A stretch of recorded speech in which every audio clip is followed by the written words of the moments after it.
All right. Well, good afternoon, everyone. Um, I guess I've got about 15 minutes or give or take to kind of introduce myself and talk about my plan as your new EMA director for the next like 4 to 5 years. So I'll be honest with you. Those of you that have heard of death by PowerPoint, this is not going to be that. I absolutely despise PowerPoint presentations and the fact that people like to stand and read off of them. So I'm hoping that everybody in this room can kind of agree with me. So what I kind of do is I kind of use my PowerPoints as note cards, so that way I can make sure that I'm keeping myself on track, make sure that I've got my bullet points. So I've got some notes taken otherwise, but you're going to find me kind of wandering. I might be moving back and forth in between you here and there, maybe picking on a couple of you to help me answer some questions if you so choose to. Don't feel like I'm putting you on the spot. There's not really any right or wrong answers in this. It's more going to be based on opinion and also kind of giving you um, some questions to take back to your respective departments, whether it's your law enforcement agency, whether it's your local fire department, whether it's you're going back to your EMA, whether it's you're going back and you're going to your county board of supervisors and you're deciding on a new plan. So this is more just meant to inspire as well as introduce myself. So my name is Vince Lukert. I was appointed by Kim Reynolds as your new EMA director for approximately the next 4 to 5 years. So I apparently was the right man for the job. Time will tell. So having said that, I do have a pretty substantial history in the Iowa Fire Service. I started with the Grinnell Volunteer Fire Department November of 2006, dating myself. So I have been doing this going on 19 years, so for the better part of 2 decades. In that time frame, um, I got my EMT in 2008, started working right away as an EMT in 2009, fell in love with it, was offered a full-time job with the Grinnell Fire Department in 2012, worked there for 2 years while I got my paramedic. Back in 2014, some of you may know, some of you may not. The Grinnell Fire Department actually tried to take over the ambulance service. And at that time, we did not necessarily, for lack of a better term, the time just wasn't quite right yet. We had a private service that had been in town for many, many years, and they did a good job for the most part. And then this last go around just recently, they were having trouble with staffing. They were having trouble even covering one truck, get one truck out the door, which, to be honest with you, is a vast reality in this day and age, especially in the state of Iowa, considering the fact how rural our departments are, and considering that our membership, we have a lot of guys retiring out and not a lot of new people coming in. More to come on that later on in the presentation here.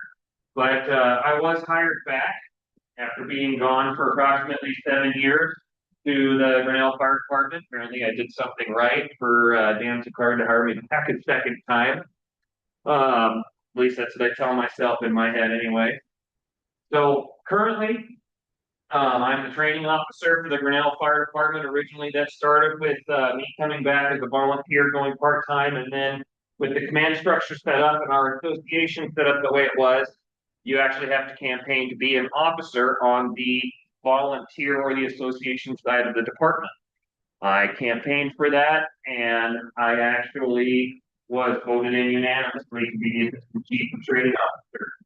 When I took on my full-time duties, when we took over the ambulance in 2023, they actually asked that I keep the training officer, which is something that I have embraced, something that I absolutely love doing, and something that I have decided to use going forward as the new EMA director, because I do believe that training in and of itself is the best way to bridge gaps, or as the presentation says, tear down those silos. And so we start talking about that, okay? So in this presentation, no silos, one mission. For those of you that kind of might have a question in your head of what I'm talking about, what I mean by tearing down silos, okay, is it used to be kind of taboo that you reached outside your department and brought people in because it was your department, you were proud of that department, and things have changed. Truly, things have changed, and that's not a bad thing. We don't want it to be just the Grinnell Fire Department or just the Eldora Fire Department or just the Grinnell Police Department or just the Powashik County EMA. We don't want silos built up around our organizations anymore because we want to have that respect. We want to have that mutual aid. We want to have those opportunities to work together. Uh, One of my big principles, and I'm sure that probably some of you that are on the same lines as I have been here in servant leadership for a while now. And that is where we don't necessarily work from the top down, we empower others. So it's that bottom up mentality. So I want people feeling comfortable standing on my shoulders. Because if I have you stand on my shoulders and I say, yes, reach for that, achieve that goal, achieve that training milestone, then I get to achieve that with you. All right. So it's not just that I've pushed you to it, it's you've done the majority of the work. I've just given you the boost in order to get there, and that is beneficial for me as well. And I think that mentality, at least in this day and age in the emergency services, I think that's really kind of taken a hold on people because we've kind of gone from that paramilitary style of you do this because I tell you to do this to, hey, come over here. I'm going to show you how to do this. And then you learn together. And that's important.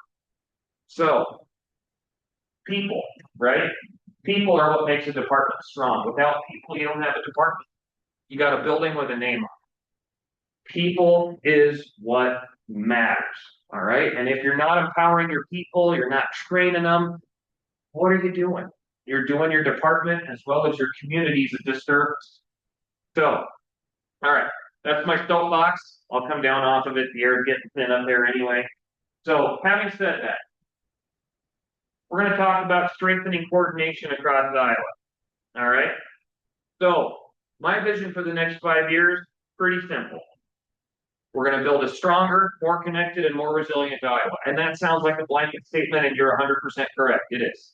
It's a blanket statement, but it's a good goal, right? One where every responder, every agency, and every community works together towards the common goal of achieving their mission statements, which generally speaking, everybody's mission statement is unique, but it's all about protecting life, protecting property, and protecting the community. All right, in a nutshell, that's what we want.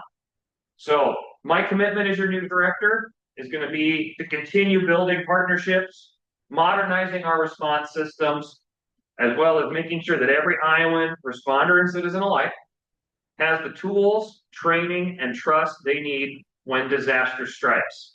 All right? So, having said that, emergency management effectiveness, coordination. All right? And we think about our EMAs, that's what we think about is coordination because that's what they are. They're coordinators. All right?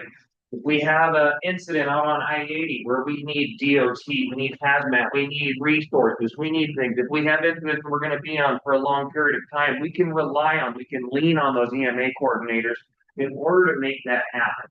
All right? Communication. This is a big one. Okay? Communication becomes key because without reaching out to them and communicating with them, we don't learn necessarily what they do, let alone they don't know what we need. And then community, okay? Emergency management community becomes a big part of that because that's what the goal is. The goal is to protect our communities.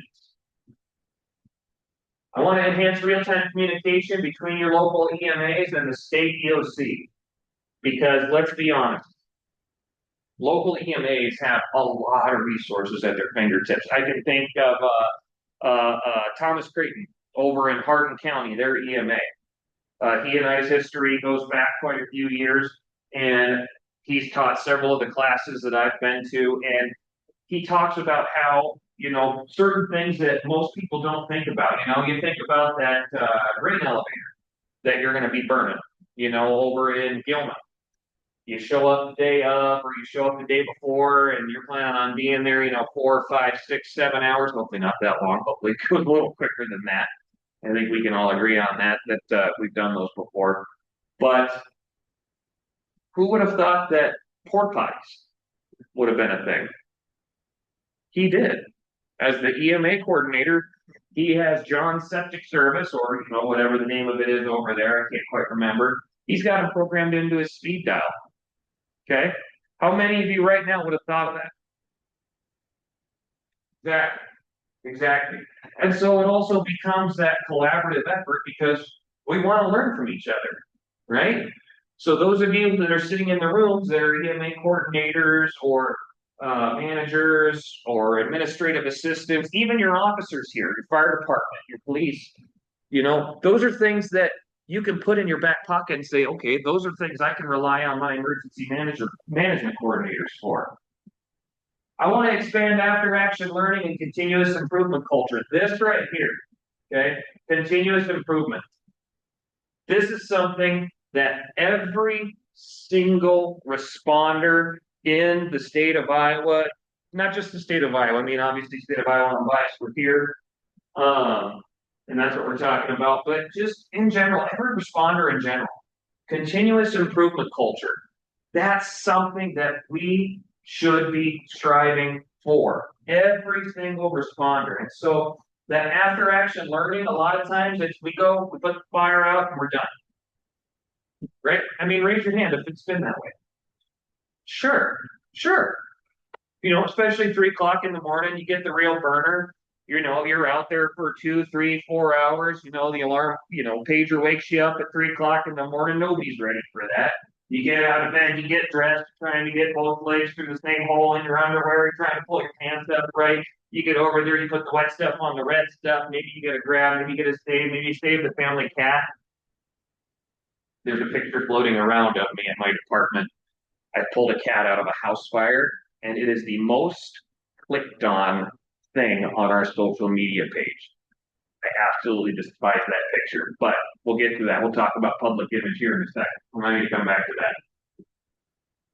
So, having said that, after action learning, that 3 a.m. fire, you go back to the station, trucks get put away, they get ready for the next call, and maybe that fire doesn't get talked about for, another month. Maybe it doesn't get talked about for, the next 2 weeks. I apologize for that. That my department didn't have to pay on that. And that's already happened. It's one of those things as a presenter that you can never plan for, right? I've got my phone on silent, but that doesn't mean that the pager is. So I do apologize for that. So that after action learning, that's something that's going to be paramount because it's not just about, well, what did you do? Well, how did you park the apparatus? Was there a better spot for your truck to be? What other resources could maybe you have used? All right. Those of you at your departments that are using I am responding as a dispatch aid, so that way you can go on and you can look and see who's coming. How many of you have, unavailables, or how many of you have, okay, I know I've got 3 coming, and if this is a working fire, I know I'm going to need more than 3. So you call for mutual aid early. All right. In your after action reviews, that's something that's paramount. You want to talk about that. So over the span of the next 5 years, I want to stress that. And I don't just want to stress your own fires. Okay. I want to stress your neighbor's fires. I want to stress other fires, accidents, hazmat incidents, EMS responses. I want to stress how important it is for us to take those after action or take those incidents and look at them after the fact. That's what I'm looking for. Because then it leads us to that continuous improvement. It gives us something to tuck away, learn from, and think about for the next time the tones drop. I want to reinforce NIMS nice guest training because let's be honest, it's here to stay. All right. I can remember when I got on in 2006, a lot of people were still using 10 codes on the radio. There's still some people using 10 codes. Now, granted, a lot of them are going away. You've got 1023, 1076, 104 will never go away. Let's be honest, 104 is here to stay. But you got 102 police departments. A lot of them are still using them because they want to make sure that they have codes for people are listening, even though most, I apologize, let's done the human pager test again. But we want to reinforce that National Incident Management System and that Incident Command System training because it gives us consistency, right? So if you think about mutual aid, if you all are working off those NIMS and ICS principles, and you go to each other's sandboxes and you start playing each other's sandboxes, that's a good guideline to follow. All right.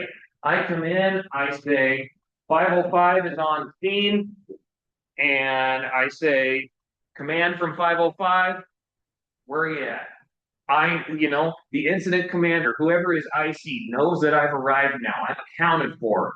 And we step into that role that we need. We get roles assigned to us based on that. And that's important. We need to keep going on that because that not only allows for us to return home at the end of the day, but it also allows us to keep track of those resources at bigger incidents. I apologize. I got to keep my whistle wet here.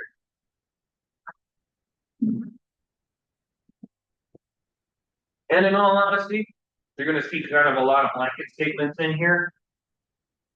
But, it's a blanket statement for the state, and I think they're important. So we're going to build on Iowa's resilience so we continue to rise together as responders. Okay? And that's big because Iowa is, by nature, a very, very resilient state. Okay? Don't just take my personal opinion for it. You look at how many times that we've bounced back from, say, the 2020 derecho, the 2008 flood. You take a look at the disasters and the big incidents that we have tackled, and we've trained on them. We've learned from them, and we know how to approach things. We have lessons lived that gets passed on to the next generation of responder coming up down below us, and they take that to heart, and that just makes us that much more resilient. And that's huge. All right. For specialized teams, training and coordination, hazmat. All right. We've got two critical corridors that come through our state. We've got I-80 and I-35. One of them goes through the middle east to west, and one of them goes through the middle north to south. All right. You can almost draw a cross with Des Moines in the middle. And so you have to think about the amount of products and the amount of hazmat that is now coming down those corridors, or I guess across those corridors if you're talking about I-80 semantics. So you're going to see me use Grinnell for a lot of examples. It's my home department where I've had a lot of my experiences. And so bear with me on this. So with Grinnell, we have the means to handle a lot of hazmat incidents locally. And what I mean by that is we have good equipment, we have the supplies for it, we have the apparatus for it, and we have the personnel that are trained and able to handle it. Now, we're fortunate in that aspect, but there's still, especially with the giant chunk by 80 that Grinnell covers, the potential for a big hazmat incident. And what I mean by that is not necessarily size, right? Because size doesn't necessarily constitute a big incident. It could be the chemical, it could be the wind, it could be people involved. So you have to rely on like Des Moines and their hazmat team for your regional support. Okay.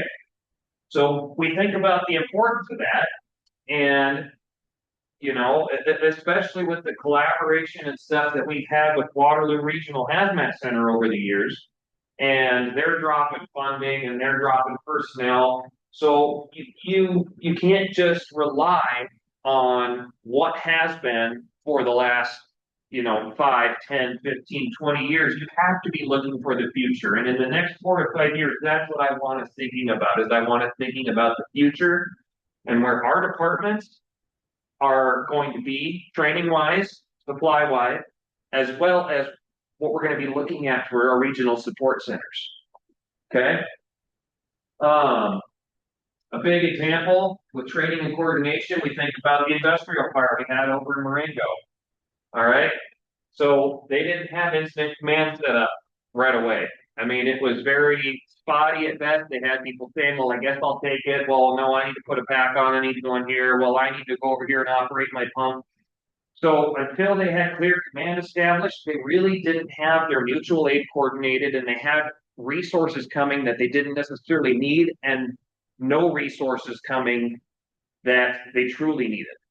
It wasn't until that command was finally established to where they finally said, okay, we need an aerial and we need foam and we need a lot of it. Where can we get it? EMA reached out and said Grinnell. Grinnell has an aerial, Grinnell has a foam trailer, and they have personnel.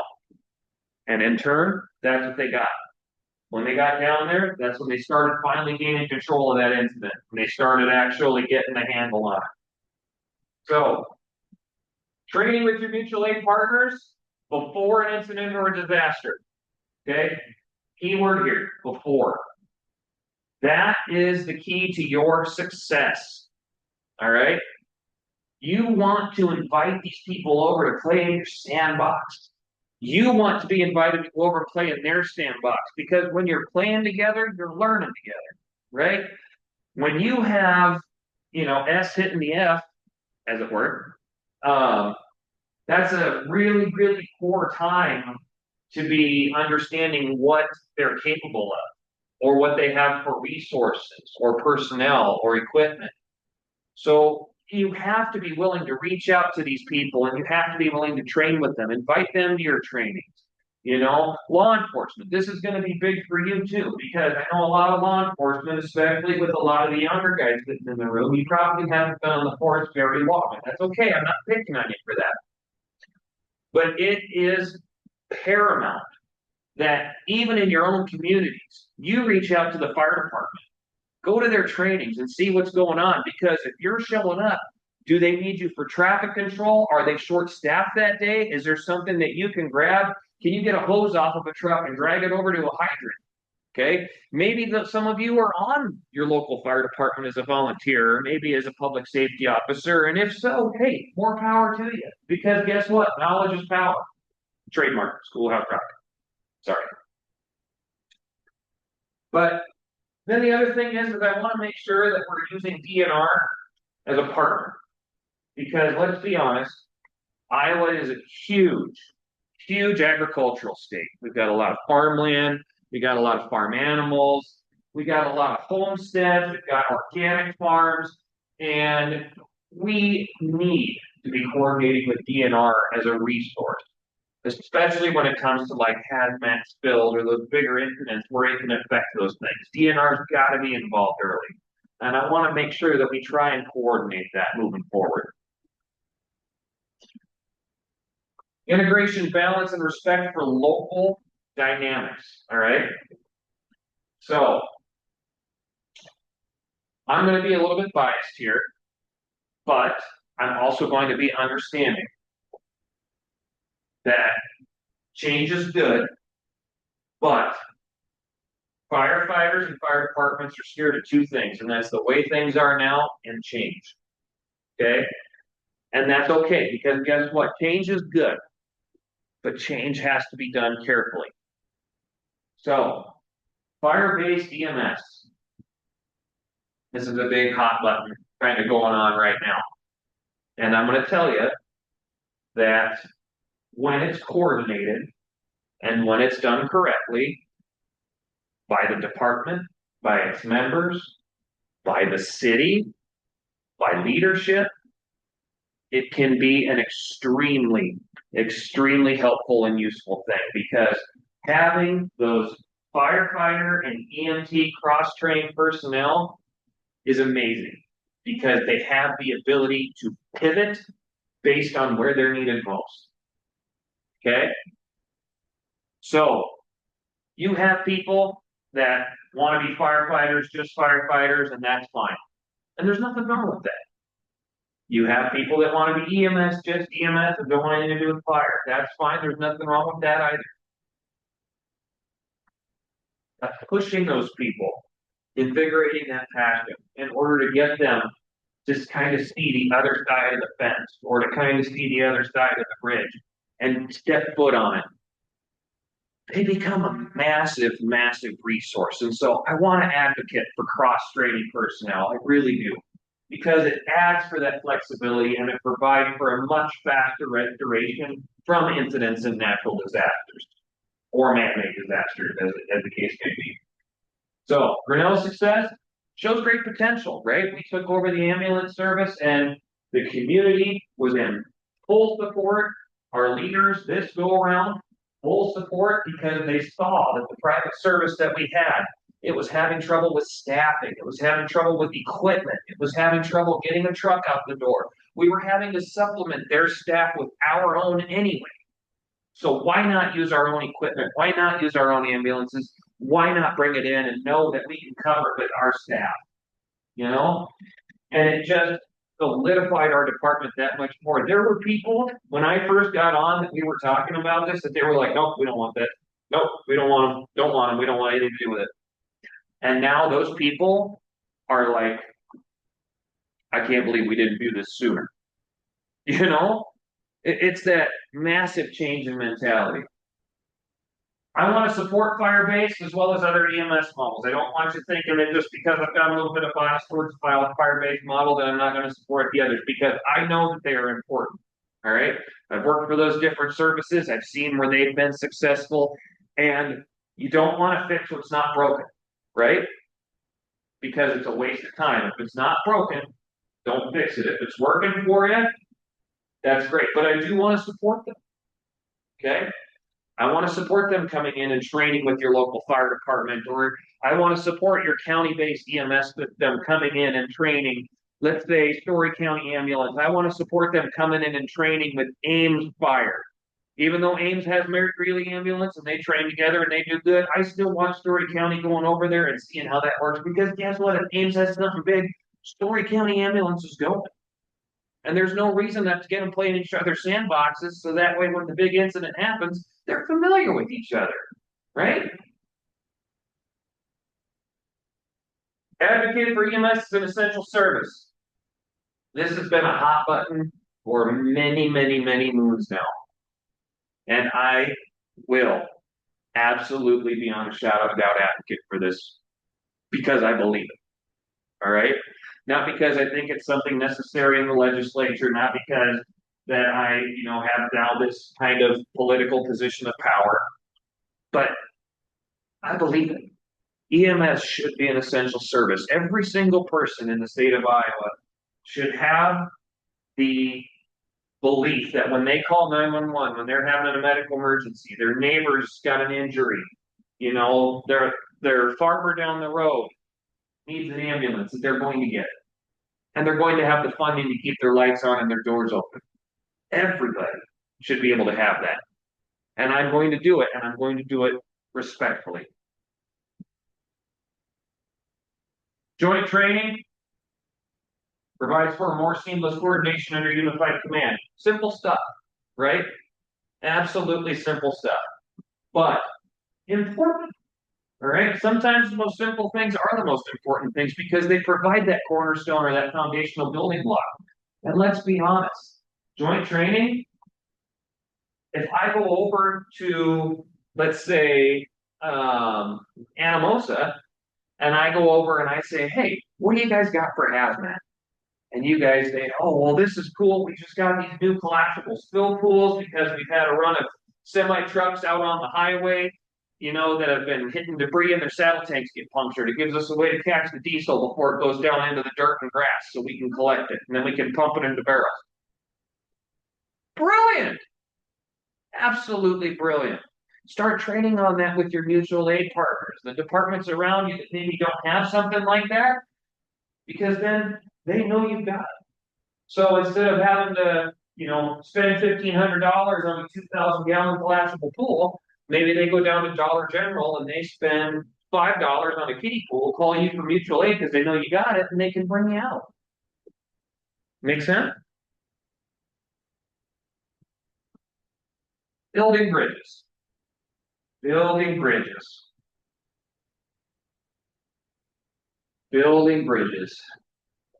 Because right here, folks, partnerships are the backbone of progress. All right. I could stand up here and I can say I got to this position, I was gifted it because of all the achievements that I did in my career, and it would be a blatant lie. I got up here because of the people who let me stand on their shoulders. All right. I got up here because of the partnerships, not only with the colleges that I taught for, that I learned at.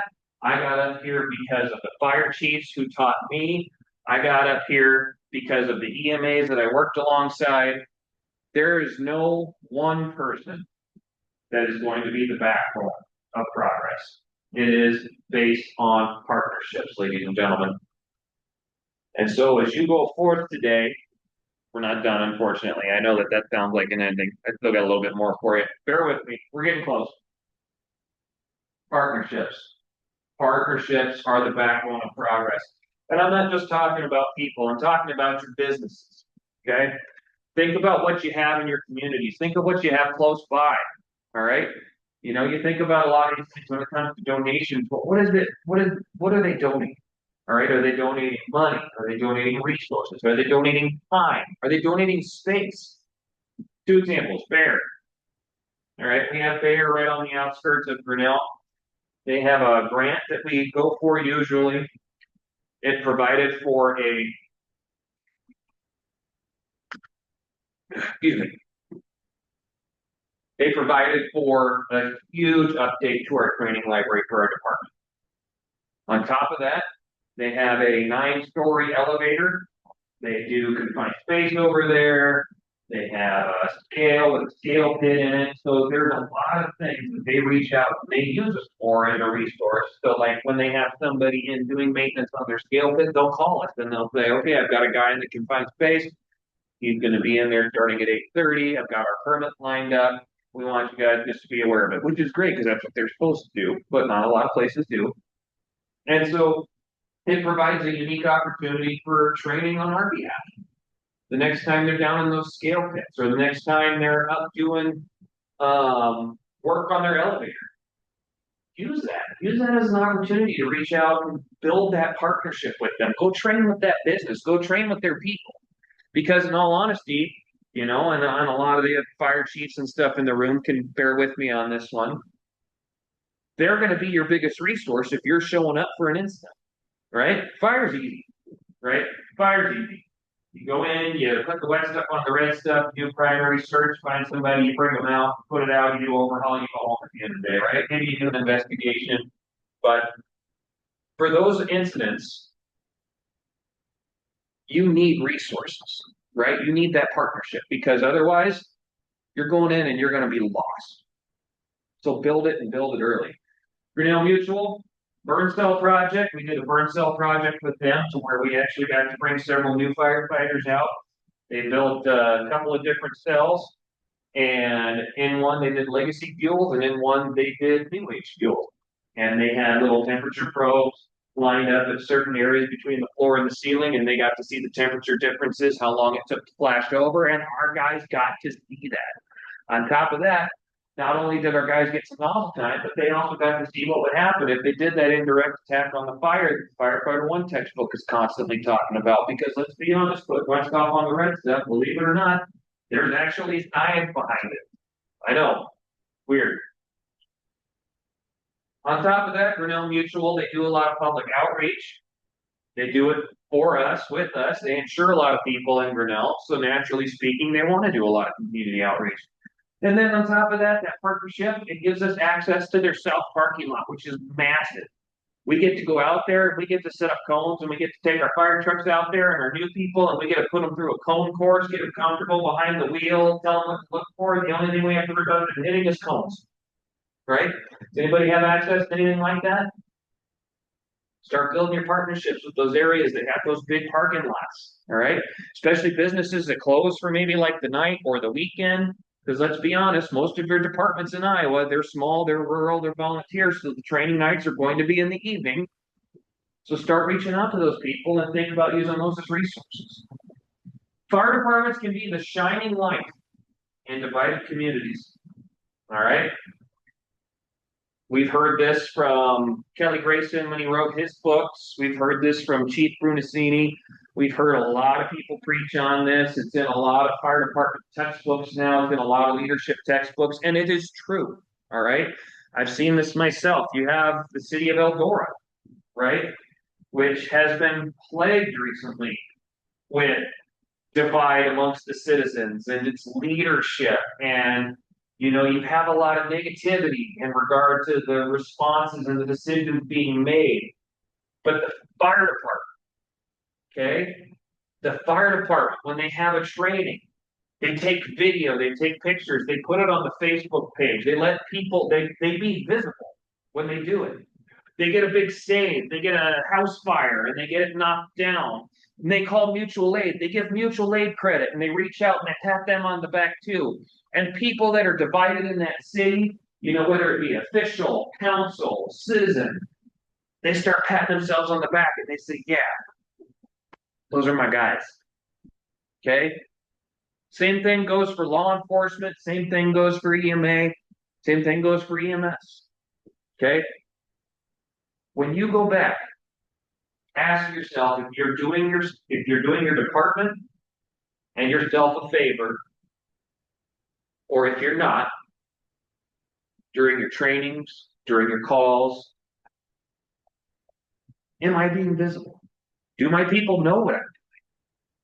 Or am I just relying on the people with their smartphones in their hands when they're walking by on the street to take a picture, put it on Facebook, and say, hey, Union Fire Department did a good job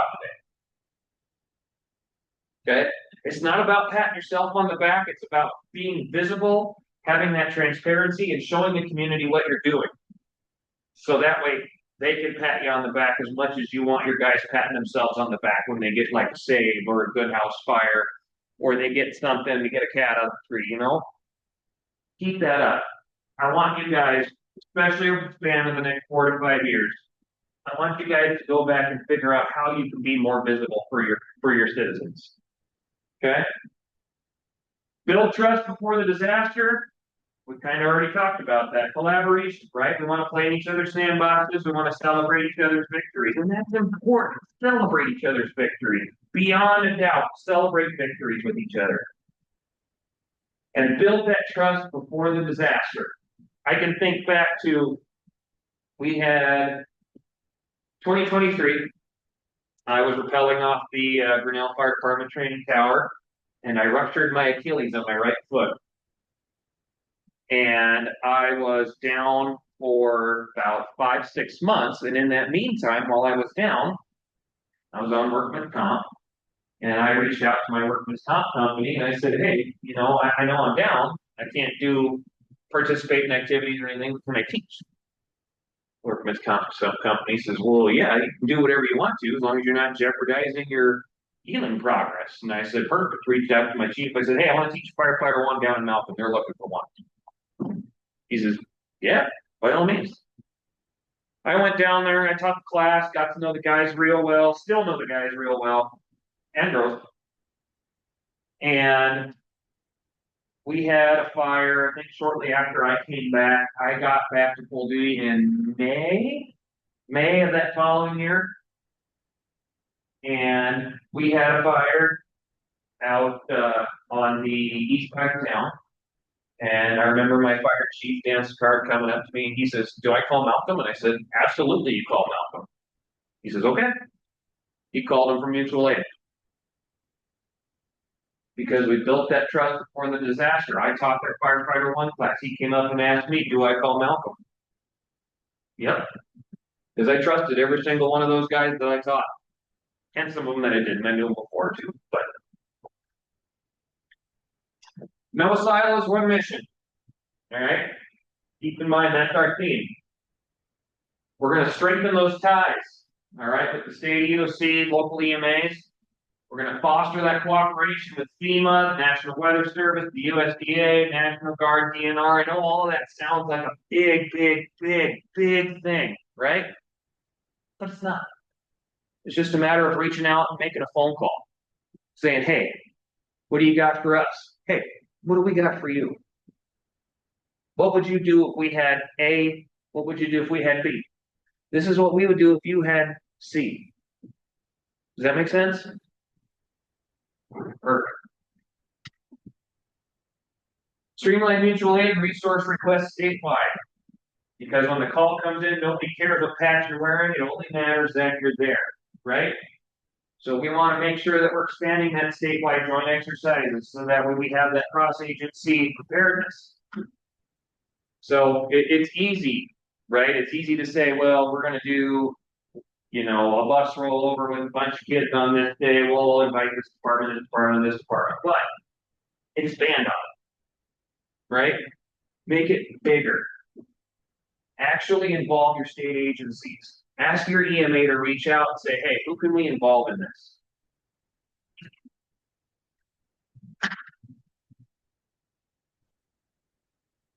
In regards to Iowa's unique fire challenge, I always love this because they always talk about wildland fires and wildland urban interfaces and stuff.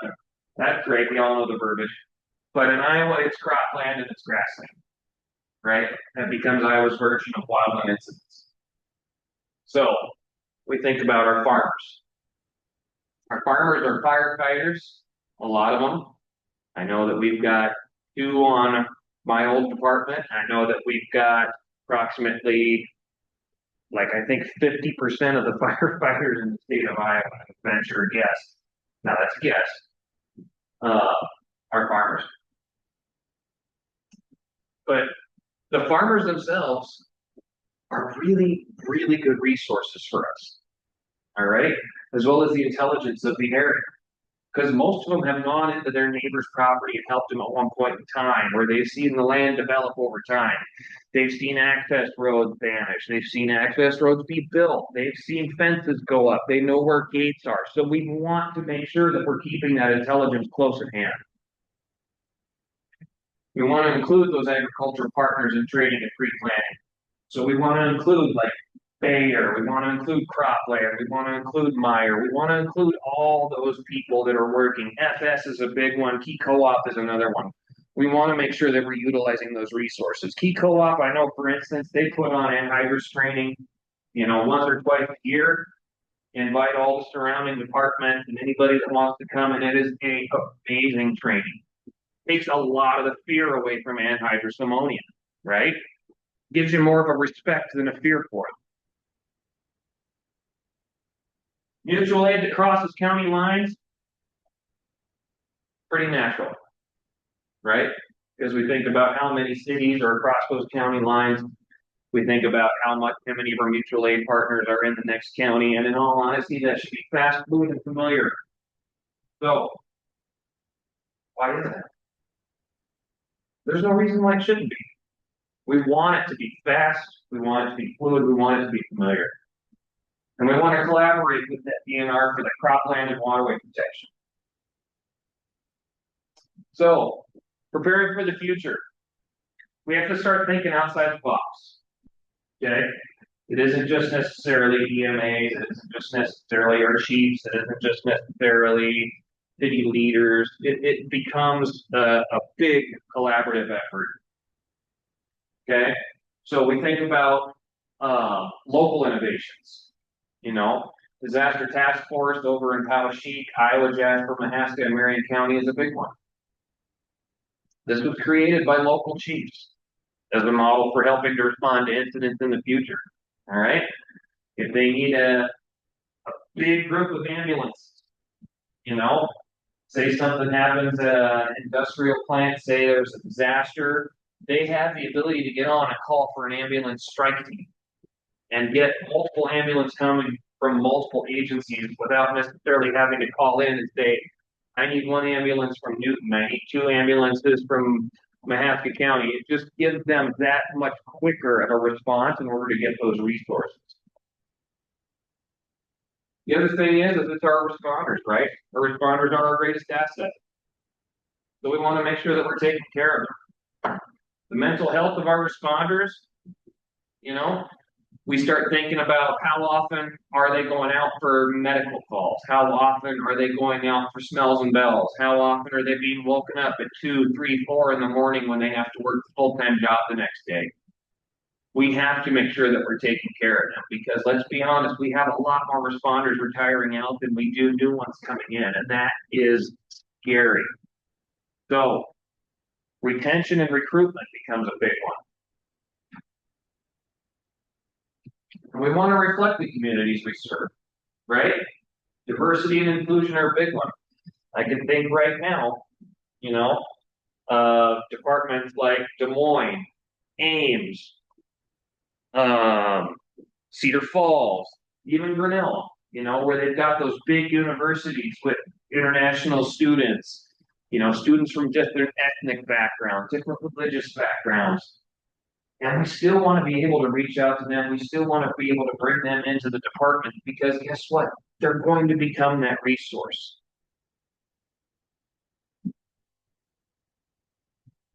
Leadership, it equals taking care of things of those that are in your charge, right?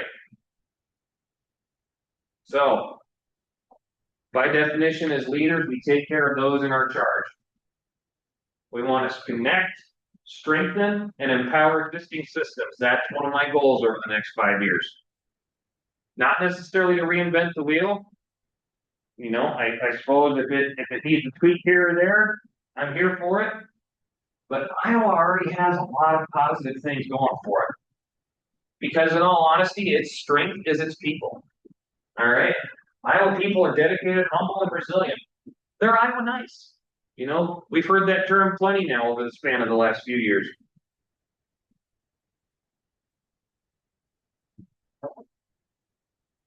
And no silos, one mission. Because together we can keep Iowa safe, ready, and united. And ladies and gentlemen, I thank you for bearing with me. I'm sure that I went over my timeline. I apologize for that. I hope you got something out of this. If nobody has any questions, I'm going to go ahead. I'm going to step aside. I'll be around to answer questions later one-on-one if you need anything from me. But I appreciate you being here. Thank you so much.